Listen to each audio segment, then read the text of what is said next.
Mais uma vez, a paz do Senhor a todos os irmãos. E vamos meditar, assim como já disse, no livro de Eclesiastes, capítulo de número 3. Tá bem?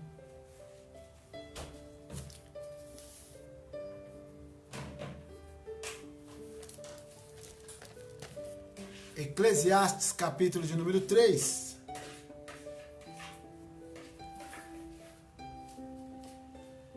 A partir do versículo de número 15. Eclesiastes, capítulo 3, a partir do versículo 15, diz assim: O que é, já foi, e o que há de ser também já foi. E Deus pede conta do que passou. Vi mais debaixo do sol, no lugar do juízo, impiedade, e no lugar da justiça, impiedade ainda. Eu disse no meu coração: Deus julgará o justo e o ímpio, porque há um tempo para todo intento e para toda obra. Disse eu no meu coração: é por causa dos filhos dos homens, para que Deus possa prová-los e eles possam ver que são em si mesmos como os animais. Porque o que sucede aos filhos dos homens, isso mesmo também sucede aos animais. A mesma coisa lhe sucede. Como morre um, assim morre o outro. Todos têm o mesmo fôlego. E a vantagem dos homens sobre os animais não é nenhuma, porque todos são vaidade. Pai do Senhor, irmã Daniela, Deus abençoe. Todos vão para um lugar, todos são pó, e todos ao pó tornarão. Quem adverte que o fôlego dos filhos dos homens sobe para cima e que o fôlego dos animais desce para baixo da terra. Assim que tenho visto que não há coisa melhor do que alegrar-se o homem nas suas obras, porque essa é a sua porção. Porque quem o fará voltar para ver o que será depois dele?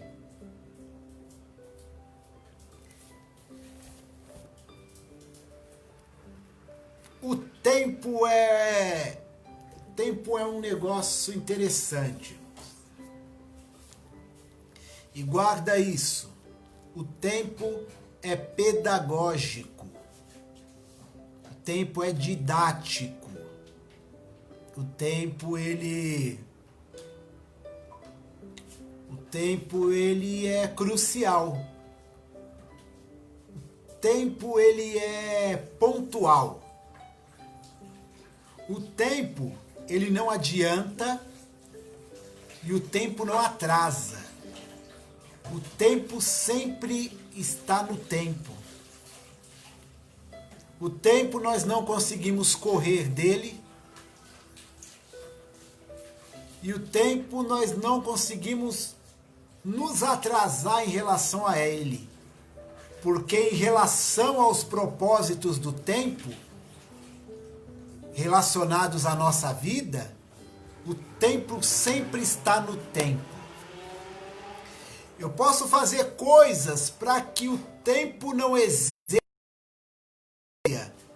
sobre mim, mas eu nunca vou conseguir manipulá-lo e nem lutar contra ele, porque o tempo sempre vence.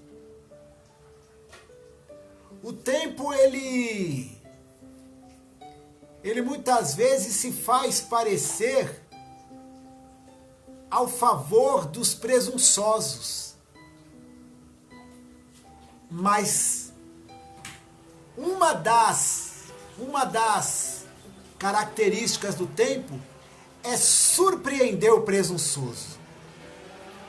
O presunçoso acha que o tempo de si mesmo é o tempo correto para que todas as coisas sejam feitas conforme a vontade dele. Mas a Bíblia, ela é clara que o tempo é de Deus e que há um tempo determinado para todas as coisas. Não o meu, não o seu, mas o tempo. E o tempo é de Deus. Eu quero dividir com vocês, continuando falando de tempo, um poema.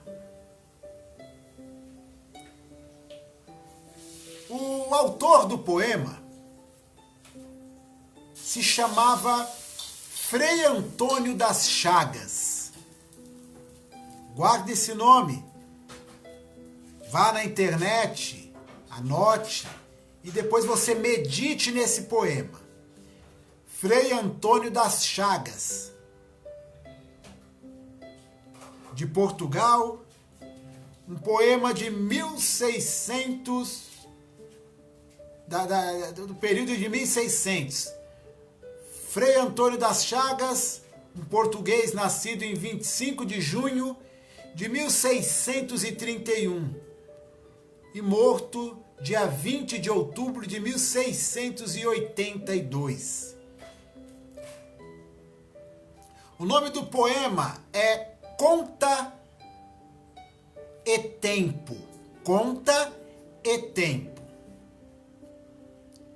Deus pede estrita conta de meu tempo.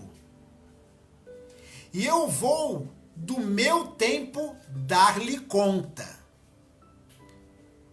Mas como dar sem tempo tanta conta?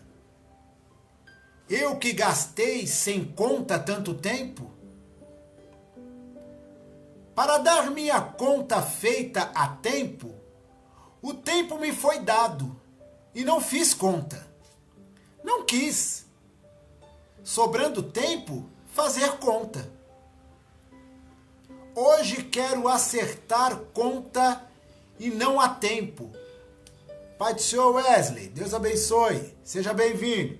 Assiste até o final aí, hein? Ó, vós que tendes tempo sem ter conta, não gasteis vosso tempo em passatempo. Cuidai enquanto é tempo em vossa conta. Pois aqueles que sem conta gastam tempo, quando o tempo chegar de prestar conta, chorarão como eu, o não ter tempo. Frei Antônio das Chagas, em Antologia Poética. Não está longe do que está aqui em Eclesiastes capítulo 3. Batendo um papo nessa tarde com uma amiga, minha esposa e eu, nós falávamos um pouco de família. E eu até brinquei com ela, eu falei, não vou conversar muito com você, porque o assunto que nós estamos tratando está entrando um pouquinho na área a qual eu vou pregar à noite. Então eu prefiro, cortar a conversa aqui, continuar conversando com a Marli aí, que eu vou guardar um pouquinho para a hora da live. E família é algo muito interessante. Ninguém pede para nascer, mas quando chega o tempo, nasce. Eu não pedi para nascer, mas quando deu o tempo de Deus, Ele decretou que eu nascesse. Você não pediu para nascer, mas quando o tempo de Deus foi decretado, eis aí você. E aí Deus nos enviou a uma determinada família.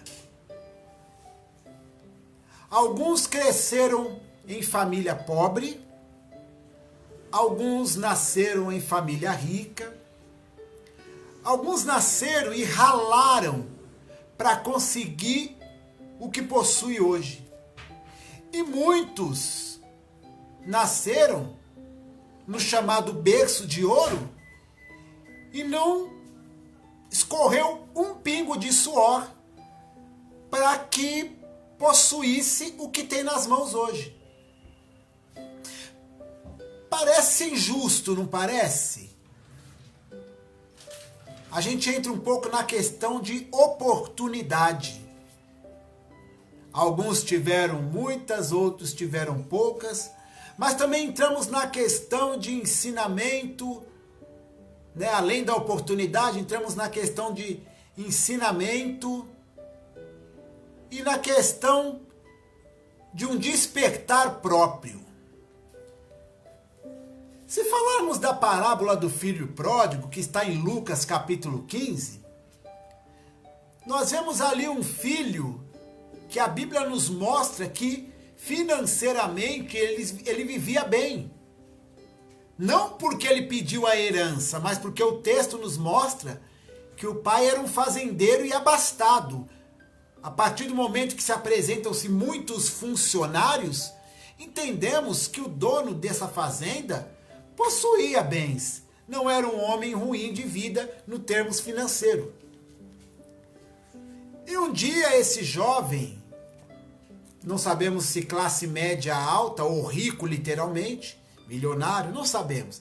Mas com certeza o texto nos faz perceber que ele era um playboy, trazendo para os dias de hoje. Curioso com as coisas de fora de casa e insatisfeito com as coisas de dentro de casa, mesmo sendo um jovem que tinha dinheiro, cobrou do pai a herança para que ele saísse de casa antes do tempo e foi viver a vida dele com um dinheiro que também não estava no tempo dele receber, porque herança só se recebe quando os pais ou alguém que morreu deixou um testamento e direcionou a uma determinada pessoa. Então isso é uma herança, e eu falei dinheiro, mas pode ser um imóvel, pode ser qualquer coisa. Herança é um bem que foi deixado para uma determinada pessoa por uma outra após o falecimento. E você pode observar que a vida desse jovem já é regada no início do texto de coisas fora do tempo. Mas, no caso dele, porque ele quis ir. Já existem outros casos e famílias de pais que colocam os filhos para fora do tempo, por causa de uma discussão. Talvez porque esse pai acha que esse filho ou essa filha não deve fazer parte do contexto dessa casa na qual ele mora. Deus sabe o porquê. Outros, talvez, por causa de uma dependência química. Talvez o pai mandou embora, o pai que eu digo, os pais, pai e mãe. Ou talvez os pais não mandaram embora, mas esse filho saiu. Até porque, irmãos, a dependência química faz naturalmente com que a pessoa se torne alguém fora do contexto familiar. Como assim? O óleo e a água, eles não se misturam. Então enxergue uma família como água. Todos são iguais, né, na medida do possível, mas o contexto da família, os costumes, enfim, há uma convivência harmoniosa na medida do possível, e mesmo que não haja, se estão todos juntos, é porque ainda não existe algo que faça com que haja uma divisão. Então, por mais que essa família não brigue, ou brigue demais, ou seja, aquela família doida, Se todos estão juntos dentro dessa casa, é porque o contexto de concordância deles, por mais doido que pareça, está em concordância. Mas se algo em alguém dentro dessa casa começa a deturpar, se uma ideia surge dentro dessa casa que seja o contrário ao qual todos pensam, essa pessoa que está pensando diferente, automaticamente ela já está fora do contexto das demais mentes ali de dentro. Isso faz com que haja atritos dentro desse lugar. E passa-se a não haver mais aquela harmonia que havia antigamente. E acontece em alguns lares dessa pessoa sair. Pai do Senhor Kaique, Deus abençoe. Seja bem-vindo. E aí, dentro da questão do óleo e da água, nós temos a prova que se alguém dentro dessa água se tornou uma gota de óleo, já não há mais harmonia. Já foi adulterado aquele contexto natural, aquela harmonia natural daquela família. E aí, muitas vezes, sem estar no tempo correto, essa pessoa sai de casa. Existem inúmeros motivos de pessoas saírem de casa. Eu lembro que na época que eu estava fazendo faculdade, eu conheci um rapaz. Eu falo rapaz, mas ele já era um senhor dos seus 50 e poucos anos. E ele se apresentou como Bin Laden. Era um homem cabeludo, barbudo, então já associou a imagem. E todas as vezes, na hora do intervalo, ia eu e as colegas tomar café na padaria. Eu falo as colegas porque eu era o único homem da sala de aula. Então ia eu e as colegas na padaria mais próxima, íamos lá na hora do lanche, tomava café e voltava. E conhecemos ali o Bin Laden. E o Bin Laden, a gente sentou, comprou café e sentamos com ele no ponto de ônibus. E aí a gente passou todos os dias não ficar mais dentro da padaria. A conversa com o Bin Laden era tão interessante, tão gostosa, um homem de extrema inteligência. A barba grande, o cabelo grande, a sujeira das vestes não revelavam o que havia na mente e no coração daquele homem. E um homem super amoroso, super inteligente e atencioso. E um dia nós perguntamos o porquê que o Bin Laden morava na rua. E o Bin Laden ele disse assim: a minha família é muito chata. Minha família é um bando de fresco. E aí ele revelou algumas verdades sobre a vida dele. O Bin Laden ele era um homem de posses, um empresário que surtou por causa da ganância da família dele.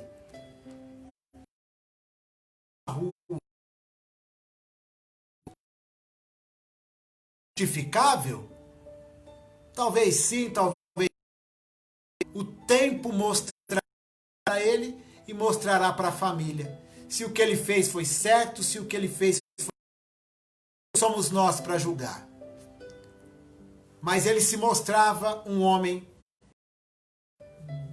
segundo ele, mais feliz que estava vivendo do que com a família.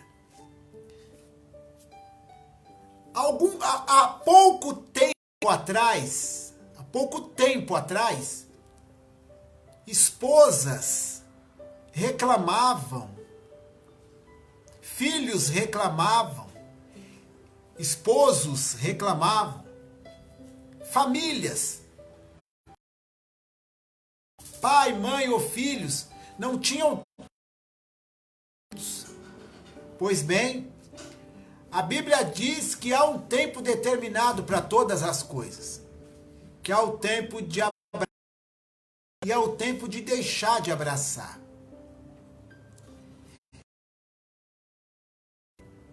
Nós não podemos dar um abraço, porque podemos correr o risco de chegar do trabalho e estar carregando que pode talvez surtir o efeito em mim, mas hoje eu posso estar trazendo a morte, porque talvez a estrutura que eu venha a ter, se porventura eu contrair o vírus, o meu filho, a minha filha, a minha esposa não tem a mesma estrutura e venha a falecer por eu ter trazido para casa. Então hoje, um bem que Deus nos deixou, porque é o que a Bíblia nos fala aqui, que é o tempo de abraçar e é o tempo de deixar de abraçar. Tem pessoas que não gostam de abraçar e talvez hoje tenha vontade de dar um abraço em alguém. Tem gente que não gosta de beijar e hoje talvez esteja com vontade de dar um beijo em alguém. Tem gente que não gostava de fazer companhia para uma pessoa e talvez hoje se vê obrigada a tolerar a companhia dessa pessoa. Nunca tivemos um índice tão alto de divórcios como nessa pandemia. E pessoas se separando. A convivência hoje tá algo assim terrível. A cobrança pela presença do cônjuge era tão grande, mas hoje não tenho suportado estar do lado do esposo, estar do lado da esposa, ao ponto de, em momentos como esse, de se ajuntarem, decreta-se o tempo de se separar. Você prestou atenção no poema em que nós lemos? A primeira parte diz assim: Deus pede estrita conta de meu tempo. Aí você olha para o teu esposo, olha para a tua esposa e diz assim, no seu pensamento você diz: não suporto mais essa pessoa e eu acho que chegou o tempo de eu separar. Mateus capítulo 19, versículo 6, fala assim, ó: o que Deus uniu, não o separe o homem. O texto não é como o mundo aí diz: o que Deus uniu, o homem não separa. Não é assim que está escrito. Está escrito assim: o que Deus uniu, não o separe o homem. É um conselho da parte de Deus. Conversava minha esposa e eu sobre essa questão, porque nós ganhamos da parte de Deus um presente de trabalhar com casais. E por esses dias nós conversávamos sobre a questão do propósito de Deus, de como Deus confirma os casamentos. Minha esposa, quando me conheceu, eu não falei isso para muita gente, só os mais próximos sabem. Mas a Bíblia fala que não há nada oculto que não venha a ser revelado. E Deus hoje põe no meu coração de abrir isso. Quando ela me conheceu, eu morava literalmente na rua. Por inúmeros motivos. Não vem ao caso. E Deus uniu duas pessoas improváveis, mediante ao que ela estava passando com a família, que também não vem ao caso, e mediante ao que eu estava passando morando na rua. E aí Deus une dois casos que, humanamente falando, era improvável que acontecesse isso. Faço uma pergunta aí para os homens e para as mulheres que estão me assistindo. Você, fala, claro, para os solteiros, né? né? Mas mesmo para os casados também, se fosse o caso hoje, se você fosse solteiro, se você fosse solteira, e os que são solteiros, andando pela rua, por sua vontade, você pegaria na mão de uma mulher moradora de rua, toda maltrapilha, toda suja, e casaria com ela? Você, mulher, casaria com ele? É. Pois eu estou casado há 20 anos. Perdão, 21, né, Marli? 21. 21 indo pro 22 agora em outubro. Ela lembrou hoje pela primeira vez. 22 anos que a dona Marli recolheu um pedaço de papel amassado na rua. Que mesmo não sendo crente, Deus usou as mãos dela, desamassou o papel, passou a mão, esticou, ficou ali cheio de marca, amassadinho, tá meio amassadinho até hoje. O papel tinha cabelo, a barba não era branca, mas tava barbudo, né? E aí estamos aqui hoje, prestes a completar 22 anos. Era o tempo de Deus para que eu entrasse na vida dela, e era o tempo de Deus para que ela entrasse na minha vida. O tempo é algo maravilhoso, irmãos. Existem vários motivos de uma família se desmanchar. Existem vários motivos por uma vida ser destruída. Existem vários motivos de alguém ir para o crime, porque ninguém nasce um ladrão. A Bíblia fala que o diabo, ele veio para roubar, para matar e destruir. Presta atenção.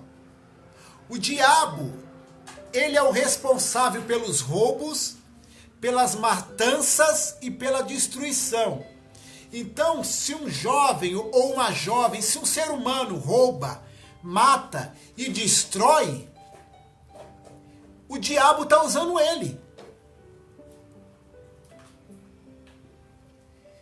Então, esse ser humano tem que olhar para si mesmo e pensar assim, peraí, se a Bíblia diz que o diabo veio para isso, para roubar, o diabo veio para matar e o diabo veio para destruir, se eu tô roubando, se eu tô matando e destruindo a vida dos outros e a minha, eu também sou o diabo. Eu não sou um filho de Deus, eu sou um filho do diabo. Porque se eu fosse filho de Deus, eu estava copiando as coisas de Deus.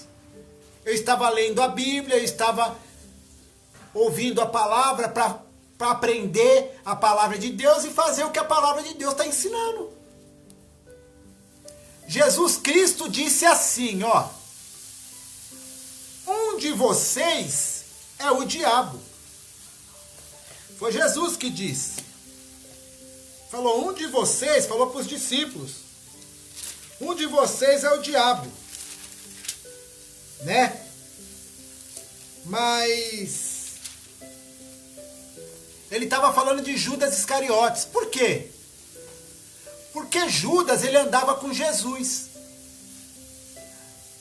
Jesus Cristo e os discípulos faziam a obra, cuidavam das almas, curavam, eles acompanhavam Jesus nas curas. A obra de Deus, eles estavam ali com Jesus. E a Bíblia mostra que Deus tocou no coração de pessoas para abençoar a obra dele. E pessoas davam ofertas, davam dinheiro, cuidavam deles com alimento, com roupas. E Judas, ele era responsável de levar a sacolinha que ficava com as ofertas. A Bíblia diz que Judas, mesmo andando com Jesus, ele enfiava a mão na sacolinha e roubava o dinheiro das ofertas.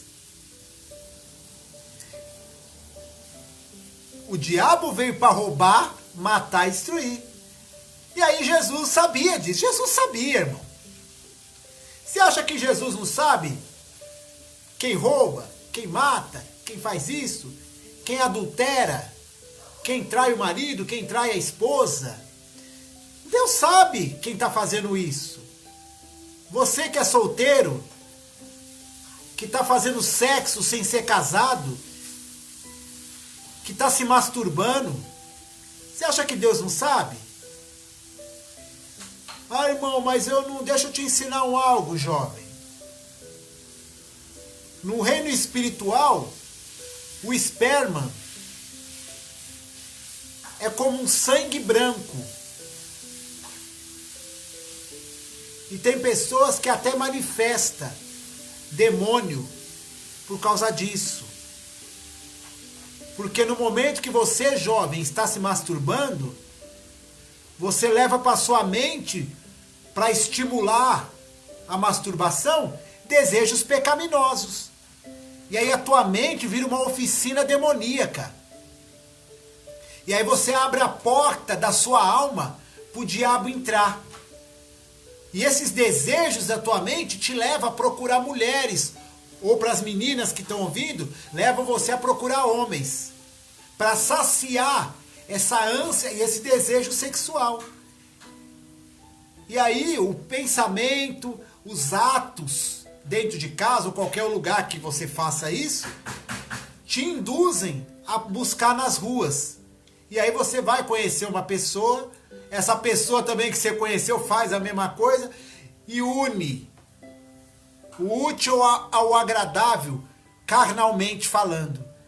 E aí esse desejo deu luz ao pecado, como Tiago, capítulo 1 fala. E o pecado gera morte. E o salário do pecado é a morte. A primeira coisa que você, jovem, bebeu quando nasceu foi o leite da tua mãe. Você mamou no peito, como eu também.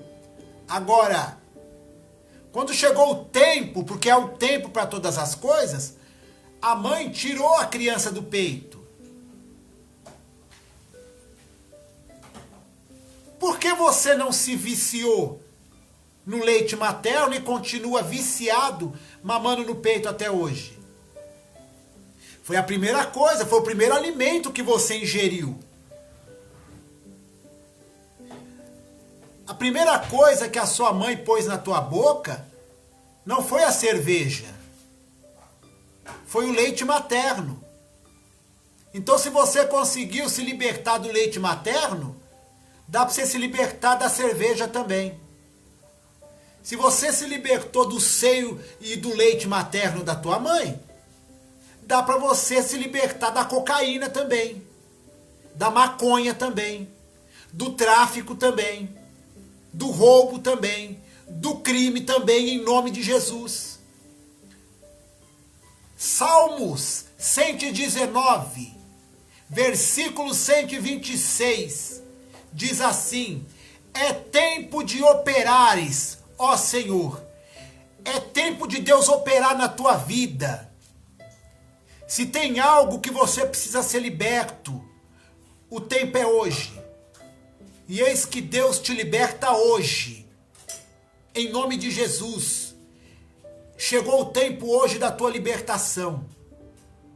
Há um tempo para todas as coisas, e o tempo é hoje. O tempo é algo relativo no mundo, mas na palavra de Deus o tempo não é relativo. E a palavra de Deus não é como o tempo relativa. A palavra de Deus é o que é. Ela não tem meio termo. E hoje é o tempo da gente colocar as coisas no lugar. Porque Deus vai requerer de mim o meu tempo.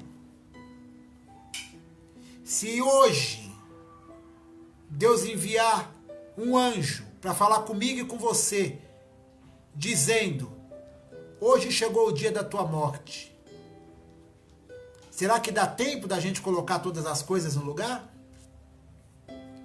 Então vamos aproveitar que Deus não mandou o anjo para recolher a gente ainda. e aproveitar o tempo que Deus está me dando e te dando de arrumar a nossa vida. Arruma a tua vida com Deus hoje. Hoje é o tempo para isso. Se muita gente falou para você de Jesus e falou assim, e você falou, Deus não tocou ainda, Deus não precisa tocar. Você tem noção do que é o toque de Deus? Você tem noção do que é um toque de Deus na minha vida? Insignificante, na tua vida insignificante? Porque assim como Deus soprou nas nossas narinas para a gente criar vida, Ele pode, puxar o fôlego de volta, porque eu e você não passamos de um fôlego de vida. E esse fôlego veio de dentro de Deus.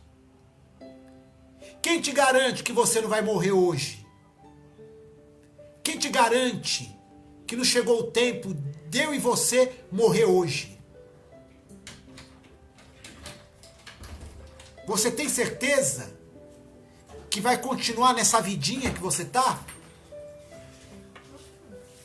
Tem certeza que você vai permanecer mesmo fazendo tudo que você está fazendo do jeito que você quer continuar fazendo? Hein, homem? Hein, mulher? Hein, jovem? Um dia houve um tempo que você iniciou fazer tudo que não agrada a Deus. Mas hoje chegou o tempo de você se arrepender de todo esse pecado, de todo esse erro, e dedicar todo o seu tempo para o tempo de Deus. Essa é a palavra que Deus tem para nossas vidas essa noite. Que Deus venha ter misericórdia de nós, irmãos. Que Deus venha trabalhar na nossa vida. Espero que ainda haja tempo da gente arrumar as coisas. Espero que haja tempo de você pedir perdão para tua mãe. Espero que ainda haja tempo de você pedir perdão para o teu pai. Espero que haja tempo de você pedir perdão para o teu filho. De você reunir a família como uma família de Deus. E não ficar tentando entender o porquê que a família se desvencilhou, porque a família se destruiu. Não interessa quem errou. O que interessa é que é tempo de colocar as coisas no lugar. Porque hoje nós podemos já estar prestes a chegar à beira dos 45 minutos do segundo tempo de Deus para a nossa vida. E de repente, pode ser que Deus tenha misericórdia e haja uma prorrogação. Mas pode ser que o nosso juiz apite nos 45 cravado. Pai do Senhor, Elizabeth, Deus abençoe. E aí não haja mais tempo. Então aproveita que Deus está dando esse tempo para que você e eu coloquem as coisas no lugar. Falou algo para alguém que magoou? É tempo de pedir o perdão hoje. Não falou o que era para ser dito? É tempo de pedir perdão por não ter falado o que era para ser falado.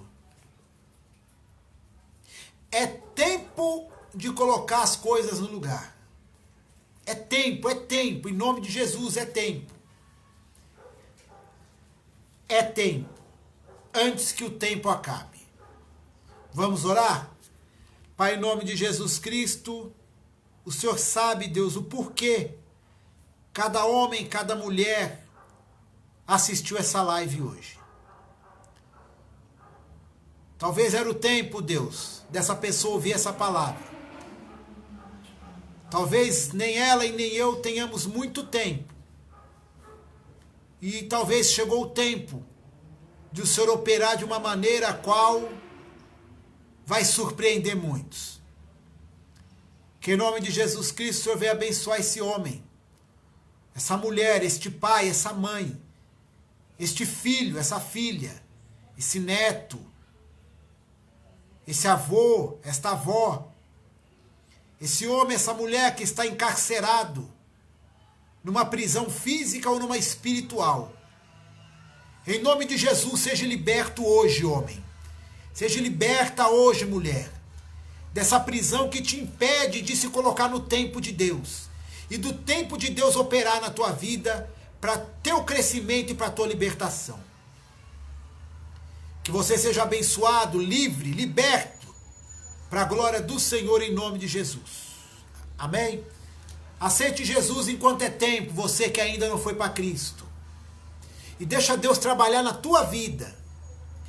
Perdoa aqueles que magoou teu coração. E se você magoou também, vá lá e peça perdão pelo que você fez.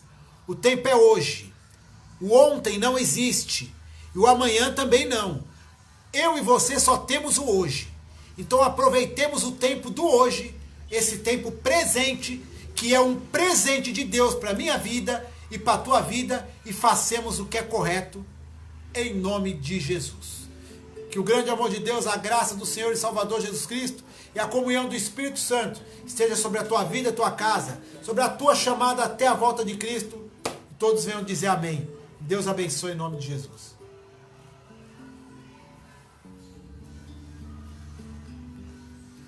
Eu vou te amar para sempre, meu Senhor.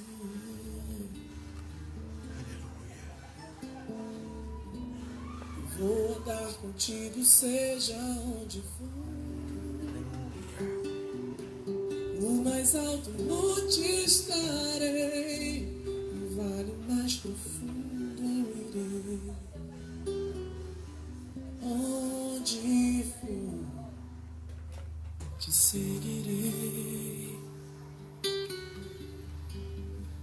Deixa andar contigo, eu ouço sim. Mas é verdade que às vezes ouço não. Mas se você me diz sim ou não, família Bertaco, não desisto não. Pai do Senhor Elizabeth, Pai do Senhor Nívia, Pai do Senhor Kaique, Me separar de ti e despojar tudo que sou, é ser bem muito mais que ter se a gente entrega o coração.